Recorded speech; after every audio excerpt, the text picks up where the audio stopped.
السلام علیکم ورحمۃ اللہ وبرکاتہ۔ الحمد للہ رب العالمین والصلاة والسلام علی سید المرسلین، اما بعد فاعوذ باللہ من الشیطان الرجیم، بسم اللہ الرحمن الرحیم۔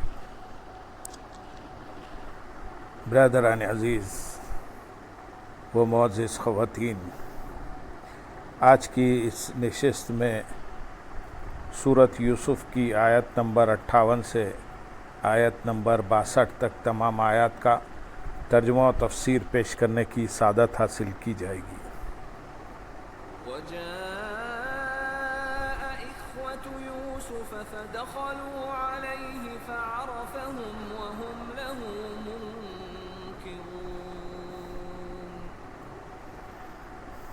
ولما جهزهم بجهازهم قال ائتوني بأخ لكم من أبيكم ألا ترون أني أوفي الكيل وأنا خير المنزلين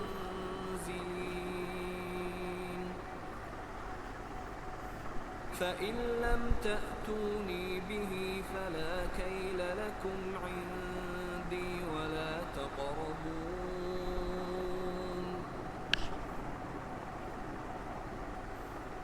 قالوا سنراود عنه أباه وإنا لفاعلون وقال لفتيانه جعلوا بضاعتهم في رحالهم لعلهم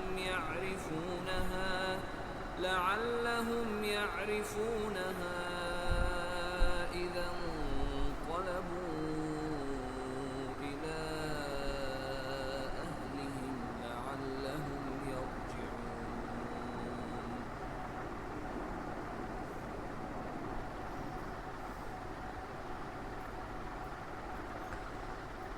اور یوسف کے بھائی آئے تو ان کے پاس حاضر ہوئے، بس یوسف نے تو انہیں پہچان لیا اور وہ بھائی ان سے انجان رہے۔ اور یوسف کے بھائی آئے، مفسرین فرماتے ہیں کہ جب قحط کی شدت ہوئی اور بلائے عظیم عام ہو گئی، تمام شہر قحط کی سخت تر مصیبت میں مبتلا ہو گئے اور ہر جانب سے لوگ غلہ خریدنے کے لیے مصر پہنچنے لگے، تو حضرت یوسف علیہ السلام کسی کو ایک اونٹ کے بوجھ سے زیادہ غلہ نہیں دیتے تھے تاکہ مساوات رہے اور سب کی مصیبت دور ہو۔ قحط کی جیسی مصیبت مصر اور دیگر ملکوں میں آئی، ایسی ہی کنعان میں بھی آئی۔ اس وقت حضرت یعقوب علیہ السلام نے بنیامین کے سوا اپنے 10 بیٹوں کو غلہ خریدنے مصر بھیجا۔ جب حضرت یوسف علیہ السلام کے بھائی مصر میں حضرت یوسف علیہ السلام کے پاس حاضر ہوئے تو آپ علیہ السلام نے انہیں دیکھتے ہی پہچان لیا، لیکن وہ آپ علیہ السلام کو نہ پہچان سکے، کیونکہ حضرت یوسف علیہ السلام کو کنویں میں ڈالنے سے اب تک 40 سال کا طویل زمانہ گزر چکا تھا، اور ان کا خیال یہ تھا کہ حضرت یوسف علیہ السلام کا انتقال ہو چکا ہوگا، جبکہ یہاں آپ علیہ السلام تخت سلطنت پر شاہانہ لباس میں شوکت و شان کے ساتھ جلوہ فرما تھے۔ اس لیے انہوں نے آپ علیہ السلام کو نہ پہچانا اور آپ علیہ السلام سے عبرانی زبان میں گفتگو کی۔ حضرت یوسف علیہ السلام نے بھی اسی زبان میں جواب دیا، پھر فرمایا تم کون لوگ ہو؟ انہوں نے عرض کی ہم شام کے رہنے والے ہیں، جس مصیبت میں دنیا مبتلا ہے اسی میں ہم بھی ہیں، اور آپ علیہ السلام سے غلہ خریدنے آئے ہیں۔ حضرت یوسف علیہ السلام نے فرمایا کہیں تم جاسوس تو نہیں ہو؟ انہوں نے کہا ہم اللہ تعالیٰ کی قسم کھاتے ہیں کہ ہم جاسوس نہیں ہیں، ہم سب بھائی ہیں، ایک باپ کی اولاد ہیں، ہمارے والد بہت بزرگ، زیادہ عمر والے اور صدیق ہیں، ان کا نام نامی حضرت یعقوب علیہ السلام ہیں اور وہ اللہ تعالیٰ کے نبی ہیں۔ حضرت یوسف علیہ السلام نے فرمایا تم کتنے بھائی ہو؟ انہوں نے جواب دیا ہم 12 بھائی تھے، لیکن ایک بھائی ہمارے ساتھ جنگل گیا تو وہ ہلاک ہو گیا تھا۔ وہ والد صاحب کو ہم سب سے زیادہ پیارا تھا۔ حضرت یوسف علیہ السلام نے فرمایا اب تم کتنے ہو؟ عرض کی 10۔ پھر فرمایا 11واں کہاں ہے؟ انہوں نے جواب دیا وہ والد صاحب کے پاس ہے، کیونکہ ہمارا جو بھائی ہلاک ہو گیا تھا وہ اسی کا حقیقی بھائی ہے۔ اب والد صاحب کی اسی سے کچھ تسلی ہوتی ہے۔ آیت نمبر 59، 60 اور 61 میں ارشاد ہے، اور جب یوسف نے ان کا سامان انہیں مہیا کر دیا تو فرمایا کہ اپنا سوتیلا بھائی میرے پاس لے آؤ۔ کیا تم یہ بات نہیں دیکھتے کہ میں ناپ مکمل کرتا ہوں اور میں سب سے بہتر مہمان نواز ہوں؟ تو اگر تم اس بھائی کو میرے پاس نہیں لاؤ گے تو تمہارے لیے میرے پاس کوئی ماپ نہیں اور نہ تم میرے قریب پھٹکنا۔ انہوں نے کہا ہم اس کے باپ سے اس کے متعلق ضرور مطالبہ کریں گے، اور بے شک ہم ضرور یہ کریں گے۔ اور جب ان کا سامان انہیں مہیا کر دیا، حضرت عبداللہ بن عباس رضی اللہ تعالیٰ عنہما فرماتے ہیں حضرت یوسف علیہ السلام نے ان بھائیوں کی بہت عزت کی اور بڑی خاطر و مدارت سے ان کی میزبانی فرمائی۔ ان میں سے ہر ایک کا اونٹ غلے سے بھر دیا، اور سفر کے دوران جس چیز کی ضرورت درپیش ہو سکتی تھی وہ بھی عطا کر دی۔ جب حضرت یوسف علیہ السلام نے ان کا سامان انہیں مہیا کر دیا تو ان سے فرمایا تم اپنے جس بھائی کو والد محترم کے پاس چھوڑ آئے ہو اسے میرے پاس لے آؤ۔ کیا تم یہ بات نہیں دیکھتے کہ میں ناپ مکمل کرتا ہوں اور اس میں کوئی کمی نہیں کرتا؟ اگر تم اس کو لے آؤ گے تو 1 اونٹ غلہ اس کے حصے کا اور زیادہ دوں گا، اور کیا تم دیکھتے نہیں کہ میں سب سے بہتر مہمان نواز ہوں؟ اور اگر تم اس بھائی کو میرے پاس نہیں لاؤ گے جو تمہارے والد کے پاس موجود ہے تو تمہارے لیے میرے پاس کوئی غلہ نہیں، اور نہ تم غلہ حاصل کرنے کے لیے میرے قریب پھٹکنا۔ انہوں نے کہا، حضرت یوسف علیہ السلام کے بھائیوں نے کہا ہم اس کے باپ سے اس کے متعلق ضرور مطالبہ کریں گے اور خوب کوشش کریں گے یہاں تک کہ ہم اسے لے آئیں، اور بے شک ہم ضرور یہ کام کریں گے جس کا آپ نے ہمیں حکم دیا ہے۔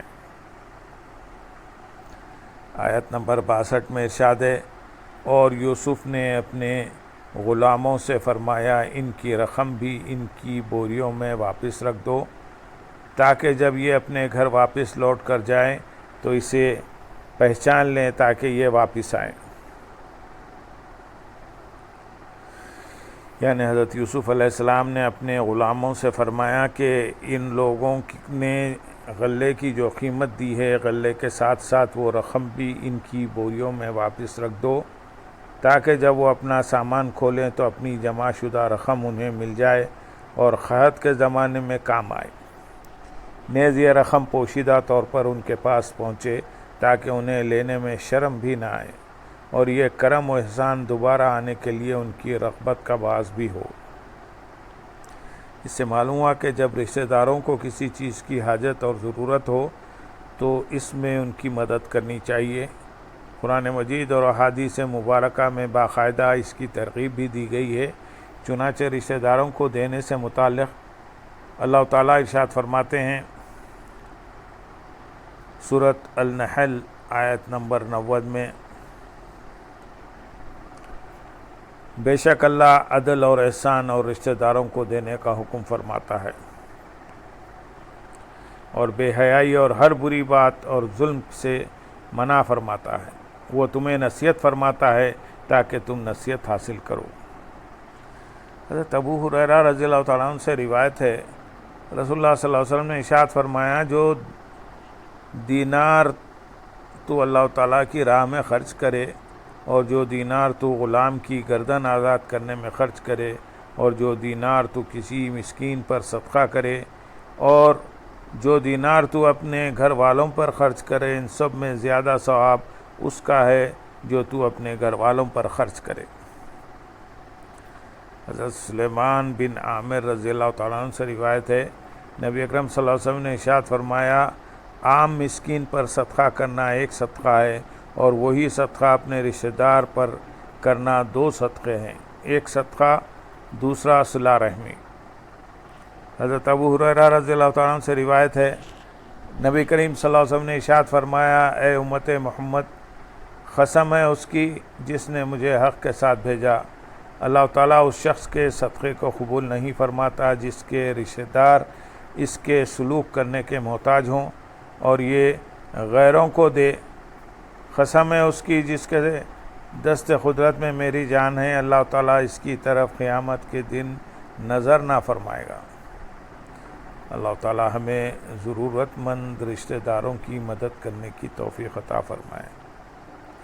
اس سے یہ بھی معلوم ہوا کہ کسی رشتہ دار کی مالی یا کوئی اور مدد کرنے کا بہترین طریقہ یہ ہے کہ اس انداز میں اس تک رقم یا کوئی اور چیز پہنچائی جائے جس میں اسے لیتے ہوئے شرم بھی محسوس نہ ہو اور اس کی غیرت و خودداری پر بھی کوئی حرف نہ آئے۔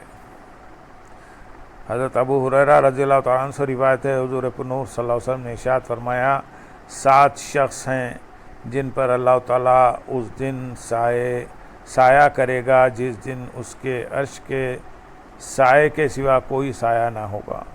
ان میں سے ایک وہ شخص ہے جس نے کچھ صدقہ کیا اور اسے اتنا چھپایا کہ بائیں ہاتھ کو بھی خبر نہ ہوئی کہ دائیں ہاتھ نے کیا خرچ کیا۔ ہمارے بزرگان دین اپنے ساتھ تعلق رکھنے والوں کی امداد کس طرح کیا کرتے تھے، اس کی ایک جھلک ملاحظہ ہو۔ چنانچہ حضرت عبداللہ بن مبارک رضی اللہ تعالیٰ عنہ اکثر ترسوس کی طرف جاتے اور وہاں ایک مسافر خانہ میں ٹھہرتے۔ ایک نوجوان آپ رضی اللہ تعالیٰ عنہ کی خدمت میں حاضر ہو کر حدیث سنا کرتا۔ جب بھی آپ رقا نامی شہر میں تشریف لاتے تو وہ نوجوان حاضر خدمت ہو جاتا۔ ایک مرتبہ جب آپ رضی اللہ تعالیٰ عنہ رقا پہنچے تو اس نوجوان کو نہ پایا۔ اس وقت آپ جلدی میں تھے کیونکہ مسلمانوں کا ایک لشکر جہاد کے لیے گیا ہوا تھا اور آپ بھی اس میں شرکت کے لیے آئے تھے۔ چنانچہ آپ رضی اللہ تعالیٰ عنہ اس کی معلومات کرنے کی بجائے لشکر میں شامل ہو گئے۔ اللہ تعالیٰ کے فضل سے مسلمانوں کو فتح نصیب ہوئی اور آپ رضی اللہ تعالیٰ عنہ غازی بن کر واپس ترسوس آئے اور رقا پہنچ کر اپنے اس نوجوان شاگرد کے بارے میں پوچھا تو پتہ چلا کہ نوجوان مخروص تھا اور اس کے پاس اتنی رقم نہ تھی کہ وہ قرض ادا کرتا، لہذا قرض ادا نہ کرنے کی وجہ سے اسے گرفتار کر لیا گیا ہے۔ جب آپ کو یہ معلوم ہوا تو آپ رضی اللہ تعالیٰ عنہ نے پوچھا، میرے اس نوجوان شاگرد پر کتنا قرض تھا؟ کہا گیا کہ 10,000 درہم۔ آپ رضی اللہ تعالیٰ عنہ پوچھتے پوچھتے قرض خواہ کے گھر پہنچے، اسے 10,000 درہم دے کر اپنے شاگرد کی رہائی کا مطالبہ کیا اور کہا جب تک میں زندہ رہوں اس وقت تک کسی کو بھی اس واقعے کی خبر نہ دینا۔ پھر راتوں رات آپ رضی اللہ تعالیٰ عنہ وہاں سے رخصت ہو گئے۔ قرض خواہ نے صبح ہوتے ہی مقروض نوجوان کو رہا کر دیا۔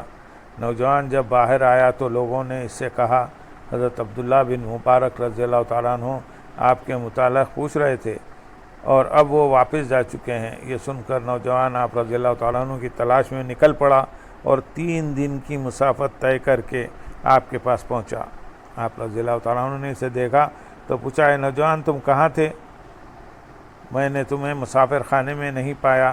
نوجوان نے کہا، اے ابو عبد الرحمن رضی اللہ تعالیٰ عنہ مجھے قرض کے عوض قید کر لیا گیا تھا۔ آپ رضی اللہ تعالیٰ عنہ نے پوچھا، پھر تمہاری رہائی کا کیا سبب بنا؟ نوجوان نے عرض کی، اللہ تعالیٰ کے کسی نیک بندے نے میرا قرض ادا کر دیا، اس طرح مجھے رہائی مل گئی۔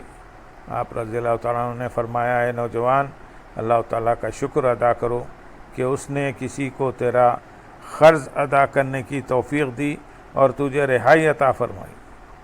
راوی کہتے ہیں جب تک حضرت عبداللہ بن مبارک رضی اللہ تعالیٰ عنہ زندہ رہے تب تک اس قرض خواہ نے کسی کو بھی خبر نہ دی کہ نوجوان کا قرض کس نے ادا کیا۔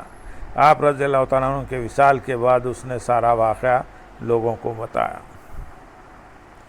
اللہم صلی علی سیدنا محمد وعلی آل سیدنا محمد وبارک وسلم۔ وآخر دعوانا ان الحمد للہ رب العالمین. سبحان رب